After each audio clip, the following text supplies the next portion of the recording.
बच्चों, चलिए प्रश्न पढ़ते हैं। क्या बोरॉन विद्युत का अच्छा चालक है?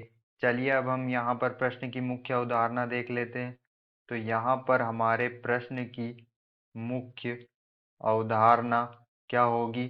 आवर्त सारणी में समूह 13 के अंतर्गत जो है बोरॉन तत्व आता है, जिसे हम बी से प्रदर्शित करते हैं। बोरॉन तत्व आवर्त सारणी में समूह 13 के अंतर्गत आता है, जिसे हम बी से प्रदर्शित करते हैं। और बोरॉन जो होता है वो अधातु होता है, अधातु और ठोस होता है। और जो अधातु होती है वह विद्युत की चालक नहीं होती। जे अधातुएं होती है, अधातु विद्युत चालक विद्युत की चालक नहीं होती है। और जो समूह 13 के जो दूसरे तत्व होते हैं, समूह 13 के अंतर्गत जैसे एल्यूमिनियम, गैलियम और इंडियम और थेलियम आते हैं, ये धातुएं होते हैं। ये सब धातुएं होती है।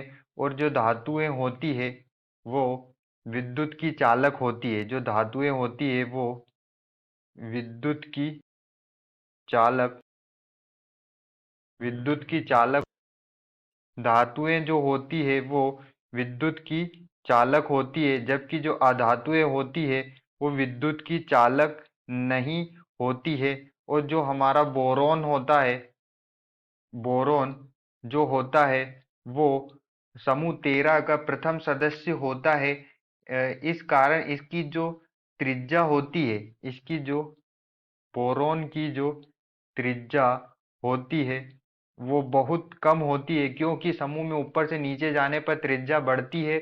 और समूह का जो प्रथम तत्व होता है, समूह 13 का प्रथम तत्व वही बोरॉन होता है, तो इसकी जो त्रिज्या होती है वो बहुत कम होती है।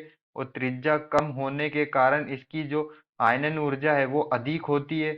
और आयनन ऊर्जा अधिक होती है, इस कारण यह धनायन नहीं बनाता। और इसमें जो धन विद्युतीय गुण बहुत ही कम पाया जाता है, जो नहीं के बराबर होता है। तो इस कारण यह जो है विद्युत का चालक नहीं होता और यह एक अधातु है। तो अधातु हमने देखा कि अधातुएं जो होती है वो विद्युत की चालक नहीं होती है, जबकि जो धातुएं होती है वो विद्युत की अच्छी चालक होती है। तो जो बोरॉन है वो एक अधातु है, और बोरॉन के जो नीचे के तत्व होते हैं वो सभी धातुएं होते हैं, तो वे विद्युत के अच्छे चालक होते हैं, जबकि जो बोरॉन है वो विद्युत के चालक नहीं होते हैं। आशा करते हैं आपको समझ में आया होगा। धन्यवाद।